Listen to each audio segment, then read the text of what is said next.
செருப்பு வாங்கலான்னு டப்பாங்குரோ கடைக்கு போனேன். அவர்கிட்ட பேசி இந்த கொஞ்ச நேரம் ஜாலியாகவும் செம்ம என்டர்டைன்மெண்டாகவும் இருந்துச்சு.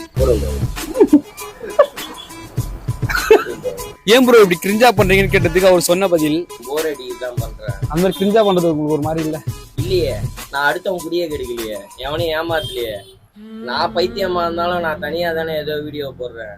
தனியா இருக்கிறேன், தனியா போடுறேன். பிடிச்சா பாருங்க, பிடிக்கலையா தட்டி விட்டு போங்க. இது சோசியல் மீடியா பாய். வீடியோஸ்ல தான் அப்படி பண்றாருன்னு பார்த்தா நேர்ல பேசும்போதும் அவரோட பேச்சு கிரேசியாவும் காமெடியாவும் இருந்துச்சு. அவரோட பாஸ்ட பத்தியும் அவர் ஃபேஸ் பண்ண ப்ராப்ளத்தை பத்தியும் சொன்னாரு. அது கேட்கவே ரொம்பவே ஃபீலிங்கா இருந்துச்சு. என் பொண்ணுக்கோசம் தான் எடுத்து போடலாம் அப்படின்னு. என் பொண்ணு ஒரு பெரிய யூடியூபர் ஆகணும், நானே ஒரு யூடியூபர் ஆகணும் தான் பாய் வந்தேன். லாஸ்டா ஒரே ஒரு கேள்வி மட்டும் கேட்டு அங்கிருந்து கிளம்பிட்டேன். சரி, இது மாதிரி கமெண்ட்ஸ் போறாங்களா, அவங்கள பத்தி என்ன நினைக்கிறீங்க? கமெண்ட்ஸே பார்க்க மாட்டேன், சும்மா பேருக்கு தான் அது இருக்கும்.